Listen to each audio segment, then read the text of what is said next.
ओम शांति। आज 31 जुलाई 2024 के बाबा के अनमोल मधुर महावाक्य सुनेंगे। आज की बाबा की मुरली है सेल्फ रियलाइजेशन, जहां बाबा अपना पोतामेल चेक करने के लिए कहते हैं कि हमें देखना है कि आज क्या सारा दिन बाबा की याद रही, किसी को दुख तो नहीं दिया। दुखहर्ता सुख करता बाप के बच्चे हैं तो जरूर सबको सुख देना है। साथ ही साथ बाबा कहे तुम बच्चों को ये भी देखना है कि हमने अपना टाइम वेस्ट तो नहीं किया। अंदर में कितना नॉलेज का सिमरण करते रहे, निंद्राजीत बने हैं। ये तो नहीं उबासी आदि आती रहती है, नहीं। बाबा कहे जितना ज्ञान का सिमरण करते जाएंगे उबासी आदि भी नहीं आएंगी। साथ ही बाबा कहे तुम बच्चे बाबा पर फिदा हुए हो, लेकिन फिदा होने का अर्थ क्या है? फिदा होना माना समा जाना, बाबा की याद में समा जाना। जितना आत्मा बाबा की याद में समाएगी उतना आत्मा की बैटरी चार्ज होती जाएगी। तो बाबा कहे तुम्हें देखना है कि आज सारा दिन हमने अपनी बैटरी को कितना चार्ज किया, और इस तरह से अपनी स्वयं की चेकिंग करते हुए अपना पोतामेल ठीक करते जाना है। तो सुनते हैं आज के बाबा के अनमोल मधुर महावाक्य। ओम शांति। मीठे बच्चे, तुम्हें अपना टाइम वेस्ट नहीं करना है। अंदर में नॉलेज का सिमरण करते रहो तो निंद्राजीत बन जाएंगे, उबासी आदि नहीं आएगी। आज की मुरली से प्रश्न है, तुम बच्चे बाप पर फिदा क्यों हुए हो? फिदा होने का अर्थ क्या है? उत्तर, फिदा होना अर्थात बाप की याद में समा जाना, खो जाना। जब याद में समा जाते हो तो आत्मा रूपी बैटरी चार्ज हो जाती है। आत्मा रूपी बैटरी निराकार बाप से जुटती है तो बैटरी चार्ज हो जाती है, विकर्म विनाश हो जाते हैं, कमाई जमा हो जाती है। ओम शांति। रूहानी बाप बैठ रूहानी बच्चों को समझाते हैं। अब यहां तुम शरीर के साथ बैठे हो, जानते हो मृत्यु लोक में ये अंतिम शरीर है। फिर क्या होगा? फिर बाप के पास शांति धाम में इकट्ठे होंगे। ये शरीर नहीं होगा, फिर स्वर्ग में आएंगे तो नंबरवार पुरुषार्थ अनुसार। सब तो इकट्ठे नहीं आएंगे, ये राजधानी स्थापन हो रही है। इसीलिए सब इकट्ठे नहीं आएंगे, हर एक अपने अपने समय अनुसार नीचे आते जाएंगे। जैसे बाप शांति का सुख का सागर है, बच्चों को भी ऐसा शांति का सुख का सागर बना रहे हैं। फिर जाकर शांति धाम में विराजमान होना है तो बाप को, घर को और सुख धाम को याद करना है। यहां तुम जितना जितना इस अवस्था में बैठते हो, जितना जितना बाबा की याद में बैठते हो, तुम्हारे जन्म जन्मांतर के पाप भस्म होते हैं। इसको कहा जाता है योगाग्नि। ये है योगाग्नि। सन्यासी कोई सर्वशक्तिमान से योग नहीं लगाते हैं, वह तो रहने के स्थान ब्रह्म से योग लगाते हैं। वह है तत्व योगी। ब्रह्म महतत्व है तो वह है तत्व योगी। ब्रह्म अथवा तत्व से योग लगाने वाले। यहां जीव आत्माओं का खेल होता है। वहां स्वीट होम में सिर्फ आत्माएं रहती है। वो स्वीट होम में जाने के लिए सारी दुनिया पुरुषार्थ करती है। हर आत्मा पुरुषार्थ करती है बस मोक्ष मिल जाए, मुक्ति धाम में चले जाए। सन्यासी भी कहते हैं हम ब्रह्म में लीन हो जाए। ऐसा नहीं कहते हम ब्रह्म में जाकर निवास करें। यह तो तुम बच्चे अब समझ गए हो। भक्ति मार्ग में कितनी खिटखिट सुनते रहते हैं। यहाँ तो बाप आकर सिर्फ 2 अक्षर ही समझाते हैं। जैसे मंत्र जपते हैं ना, कोई गुरु को याद करते हैं, कोई किसको याद करते हैं, स्टूडेंट टीचर को याद करते हैं। अभी तुम बच्चों को सिर्फ बाप और घर की ही याद है। इस समय बाबा कहे तुम बच्चों को सिर्फ बाप और घर ही याद है। बाप से तुम वर्षा लेते हो, कहाँ का? शांति धाम और सुख धाम का। वही दिल में याद रहता है। मुख से कुछ भी बोलना नहीं है। बुद्धि से तुम जानते हो शांति धाम के बाद है सुख धाम। हम पहले मुक्ति में फिर जीवन मुक्ति में जाएंगे। मुक्ति जीवन मुक्ति दाता एक ही बाप है। बाप बच्चों को बार बार समझाते हैं। कौन सी बात बार बार समझाते हैं? बच्चे, टाइम वेस्ट नहीं करना चाहिए। टाइम वेस्ट नहीं करना चाहिए। जन्म जन्मांतर के पापों का बोझा सिर पर है। इस जन्म के पापों आदि की तो स्मृति रहती है। सतयुग में यह बातें होती नहीं। यहाँ बच्चे जानते हैं जन्म जन्मांतर के पापों का बोझा है। नंबर 1 है काम विकार का विकर्म, जो जन्म जन्मांतर करते आए हो और बाप की निंदा भी बहुत की है। बाप जो सर्व को सदगति देते, उनकी कितनी निंदा की है। सर्वव्यापी कह करके कितनी निंदा की है। यह सब ध्यान में रखना है। अब जितना हो सके बाप को याद करने का पुरुषार्थ करना है। वास्तव में वह सतगुरु कहा जाता है, गुरु भी नहीं। वहां गुरु का कोई अर्थ नहीं, वह सतगुरु। मुक्ति जीवन मुक्ति वही देते हैं ना। वह गुरु तो अनेक है, यह है एक सतगुरु। तुम लोगों ने गुरु तो बहुत किए हैं। हर जन्म में 2-4 गुरु करते हैं। हर जन्म में बाबा कहे 2-4 गुरु करते हैं। गुरु करके फिर और स्थान पर जाते हैं। शायद यहां से अच्छा रास्ता मिल जाए।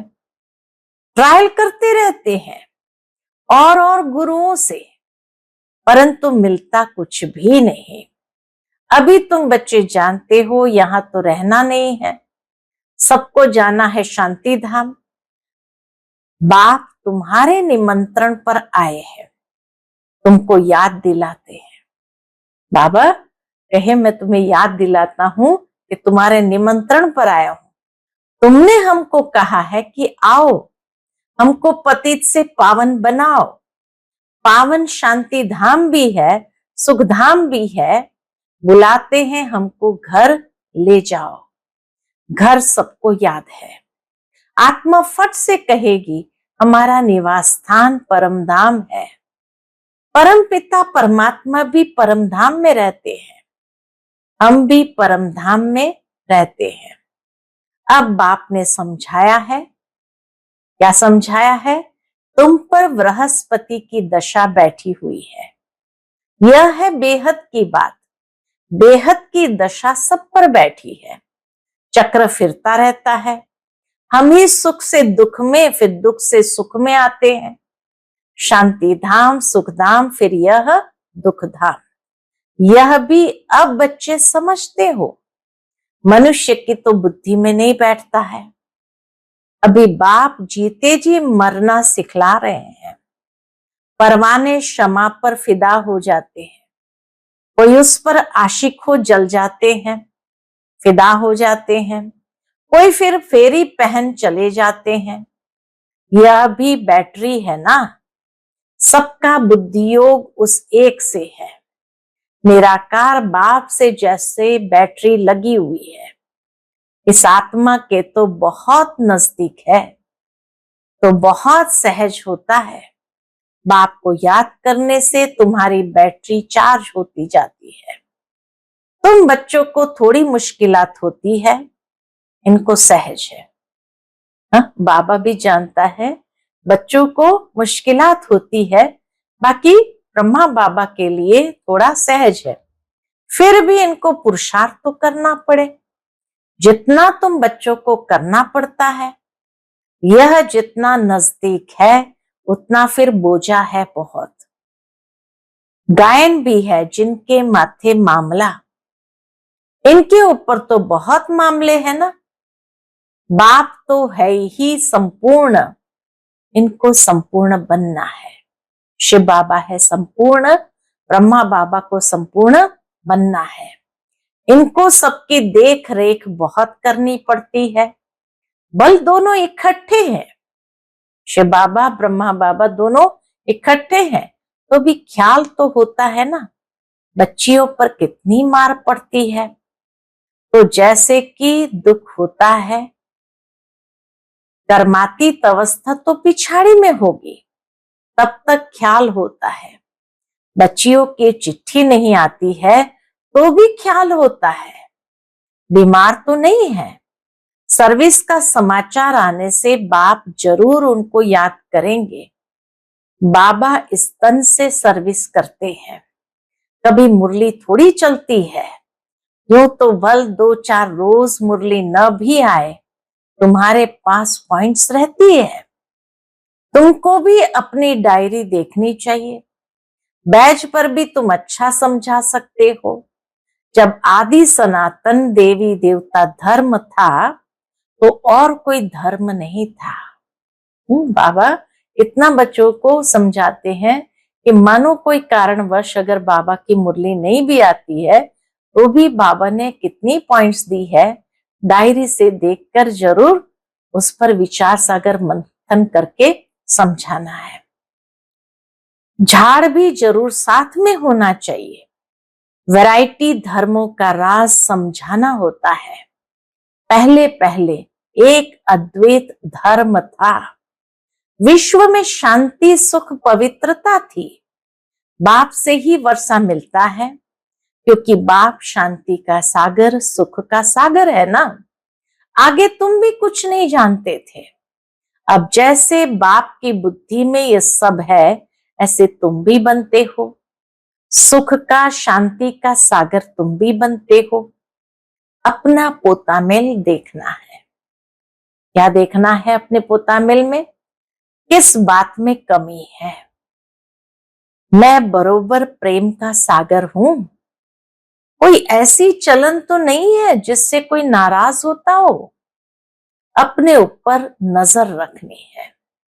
ऐसे नहीं समझना है कि बाबा आशीर्वाद करेंगे तो तुम यह बन जाएंगे। नहीं, बाप कहते हैं मैं ड्रामा अनुसार अपने समय पर आया हूं। मेरा यह कल्प कल्प का प्रोग्राम है। यह ज्ञान दूसरा कोई दे न सके। सत बाप, सत शिक्षक, सत टीचर, सत गुरु एक ही है। यह भी पक्का निश्चय है तो तुम्हारी विजय है। निश्चय में ही विजय है। इतने अनेक धर्म जो है उन सब का विनाश होना ही है। जब सतयुगी सूर्यवंशी घराना था तो और दूसरा कोई घराना नहीं था। फिर भी ऐसे ही होगा। सारा दिन ऐसे ऐसे अपने से बातें करते रहो। ज्ञान की पॉइंट्स अंदर टपकनी चाहिए, खुशी रहनी चाहिए। बाप में नॉलेज है पर तुमको अब मिल रही है, उसको धारण करना है। इसमें टाइम वेस्ट नहीं करना चाहिए। रात को भी टाइम मिलता है। देखते हैं आत्मा ऑर्गन से काम करते करते थक गई है तो फिर सो जाती है। बाप तुम्हारी भक्ति मार्ग के सब थक दूर कर अथक बना देते हैं। जैसे रात को आत्मा थक जाती है तो शरीर से अलग हो जाती है, जिसको नींद कहा जाता है। सोता कौन है? पूछते बाबा सोता कौन है? आत्मा के साथ कर्मेंद्रियां भी सो जाती है। तो रात को सोते समय भी बाप को याद कर ऐसे ऐसे ख्यालात करते सो जाना चाहिए। हो सकता है पिछाड़ी में रात दिन तुम नींद को जीतने वाले बन जाओ, फिर याद में ही रहेंगे, बहुत खुशी रहेगी। 84 के चक्र को फिराते रहेंगे, उबासी व झुटका आदि नहीं आएगा।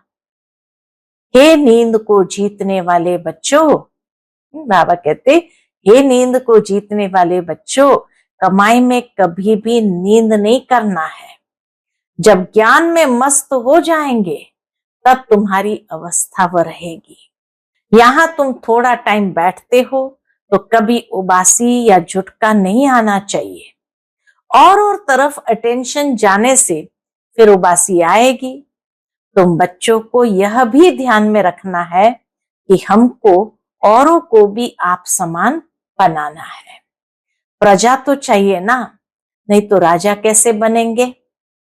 धन दिए धन ना खूटे, दूसरे को समझाएंगे, दान देते रहेंगे तो कभी खूटेगा नहीं, नहीं तो जमा नहीं होगा। मनुष्य तो बहुत मनहूस भी होते हैं, धन पर बहुत लड़ाई झगड़े हो पड़ते हैं। दुनिया में अधिकतर जितने भी लड़ाई झगड़े होते हैं धन के कारण ही लड़ाई झगड़े होते हैं। यहाँ बाप कहते हैं, तुमको हम ये अविनाशी धन देता हूं तो तुम फिर औरों को देते रहो, इसमें मनहूस नहीं बनना है। दान नहीं देते हैं तो गोया है नहीं, यह कमाई ऐसी है, इसमें लड़ाई आदि की बात नहीं। इसको कहा जाता है गुप्त। तुम हो इनकॉग्निटो वॉरियर्स, अर्थात गुप्त योद्धे। 5 विकारों के साथ तुम लड़ते हो, तुमको अननोन वॉरियर्स कहा जाता है। प्यादों का लश्कर बहुत होता है, यहां भी ऐसे है, प्रजा बहुत है, बाकी कैप्टन मेजर आदि सब है। इस सेना में भी बाबा कहे प्यादे भी है तो कैप्टन मेजर आदि सब है। तुम सेना हो, उसमें भी नंबरवार है। बाबा समझेंगे ये कमांडर है, ये मेजर है, महारथी घोड़ेसवार है ना। तो बाबा भी बच्चों की अवस्था को देखते हुए समझते हैं। यह तो बाप जानते हैं 3 प्रकार के समझाने वाले हैं। तुम व्यापार करते हो अविनाशी ज्ञान रत्नों का, जैसे वह भी व्यापार सिखलाते हैं। गुरु चला जाता है तो उनके पिछाड़ी चेले चलाते हैं ना। वह है स्थूल या फिर है सूक्ष्म। अनेक प्रकार के धर्म है, हर एक की अपनी अपनी मत है। तुम भी जाकर इन्हों का सुन सकते हो, वह लोग क्या सिखलाते हैं, क्या क्या सुनाते हैं। बाप तो तुम्हें 84 के चक्र की कहानी समझाते हैं। तुम बच्चों को ही बाप आकर वर्षा देते हैं। ये ड्रामा में नूंद है। अभी कलयुग अंत तक ये आत्माएं आती रहती है, वृद्धि को पाती रहती है। जब तक बाप यहाँ है संख्या बढ़ती ही जाती है। फिर इतने सब रहेंगे कहाँ, खाएंगे कहाँ, सब हिसाब रखना पड़ता है ना। यहाँ तो इतने मनुष्य होते नहीं, खाने वाले ही थोड़े, सबकी अपनी खेती रहती है। स्वर्ग में तो हर एक की अपनी अपनी खेती रहती है। अनाज रख कर क्या करेंगे। वहां बरसात आदि के लिए यज्ञ आदि नहीं करने पड़ते हैं। वहां बरसात आदि के लिए कोई यज्ञ आदि नहीं करने पड़ते जैसे यहाँ करते हैं। अभी बाप ने यज्ञ रचा है, सारी पुरानी सृष्टि यज्ञ में स्वाहा होनी है। यह है बेहद का यज्ञ। वह लोग हद के यज्ञ रचते हैं बरसात के लिए। बरसात पड़ी तो खुशी हो गई, यज्ञ की सफलता हुई, नहीं होने से अनाज नहीं होगा, अकाल पड़ जाता। बल यज्ञ आदि रचते हैं, परंतु बारिश को नहीं पड़ना है तो क्या कर सकते हैं? भले यज्ञ रचा लेकिन बारिश नहीं आई तो क्या कर सकते हैं? आफतें तो सब आनी है, मुसलधार बरसात, अर्थक्वेक, ये सब होना है। ड्रामा के चक्र को तुम बच्चों ने समझा है, ये चक्र भी बहुत बड़ा होना चाहिए। एडवर्टाइज बड़े बड़े स्थानों में लगी हुई होगी तो बड़े बड़े लोग पढ़ेंगे, समझ जाएंगे कि अब बरोबर पुरुषोत्तम संगम युग है। कलयुग में बहुत मनुष्य है, सतयुग में थोड़े मनुष्य होते हैं, तो बाकी सब इतने जरूर खत्म हो जाएंगे।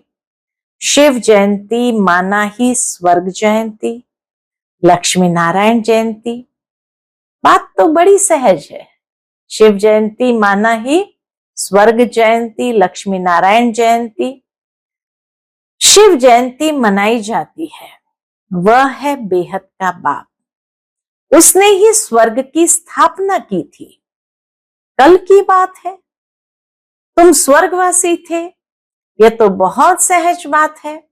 बच्चों को अच्छी रीति समझकर और समझाना है, खुशी में भी रहना है। अभी हम सदैव के लिए बीमारी से छूटकर 100% हेल्दी वेल्दी बनते हैं। बाकी थोड़ा समय है, बल कितने भी दुख मौत आदि होंगे, तुम उस समय बहुत खुशी में होंगे। दुनिया में भले तांडव मचा होगा, लेकिन बाबा कहे तुम्हारी अवस्था ऐसी होगी जो खुशी में होंगे। तुम जानते हो मौत तो होना ही है, कल्प कल्प का ये खेल है। फिक्रात कोई नहीं होती, जो पक्के हैं वह कभी हाय हाय नहीं करेंगे। मनुष्य कोई का ऑपरेशन आदि देखते हैं तो चक्कर आ जाता है, अभी तो कितना बड़ा मौत होगा। तुम बच्चे समझते हो ये सब तो होना ही है। गायन भी है, मेरुआ मौत मलू का शिकार। इस पुरानी दुनिया में तो बहुत दुख उठाया है, अब नई दुनिया में जाना है। बस यही मन के अंदर बसा है। अच्छा, मीठे मीठे सिकिलते बच्चों प्रति माता पिता बाप दादा का याद प्यार और गुड मॉर्निंग। रूहानी बाप की रूहानी बच्चों को नमस्ते। हम सभी रूहानी बच्चों की रूहानी माता पिता बाप दादा को याद प्यार, गुड मॉर्निंग और नमस्ते नमस्ते। शुक्रिया बाबा, शुक्रिया। आज की मुरली से धारणा के लिए मुख्य सार है। पहली पॉइंट, बाप से अविनाशी ज्ञान धन लेकर दूसरों को दान करना है। ज्ञान दान करने में मनहूस नहीं बनना है। ज्ञान की पॉइंट्स अंदर टपकती रहे। राजा बनने के लिए प्रजा जरूर बनानी है। दूसरी पॉइंट, अपना पोता मिल देखना है। क्या चेकिंग करनी है? पहली बात, मैं बाप समान प्रेम का सागर बना हूं। दूसरी पॉइंट, कभी किसी को नाराज तो नहीं करता हूं। तीसरी पॉइंट, अपनी चलन पर पूरी नजर है। तो बाबा कहे ये पोता मिल अपना जरूर देखना है। आज का बाप दादा का मधुर वरदान हम बच्चों के प्रति है, ज्ञान के साथ गुणों को इमर्ज कर सर्वगुण संपन्न बनने वाले गुण मूर्त भव। ज्ञान के साथ गुणों को इमर्ज कर सर्वगुण संपन्न बनने वाले गुण मूर्त भव। हर एक में ज्ञान बहुत है, लेकिन अब आवश्यकता है गुणों को इमर्ज करने की। इसलिए विशेष कर्म द्वारा गुणदाता बनो। संकल्प करो कि मुझे सदा गुण मूर्त बन सबको गुण मूर्त बनाने के कर्तव्य में तत्पर रहना है। इससे व्यर्थ देखने, सुनने व करने की फुर्सत नहीं मिलेगी। इस विधि से स्वयं की व सर्व की कमजोरियां सहज समाप्त हो जाएगी। तो इसमें हर एक अपने को निमित्त अव्वल नंबर समझ सर्वगुण संपन्न बनने और बनाने का एग्जाम्पल बनो। आज का स्लोगन है, मनसा द्वारा योगदान, वाचा द्वारा ज्ञान दान और कर्मणा द्वारा गुणों का दान करो। मनसा द्वारा योगदान, वाचा द्वारा ज्ञान दान और कर्मणा द्वारा गुणों का दान करो। अच्छा, ओम शांति।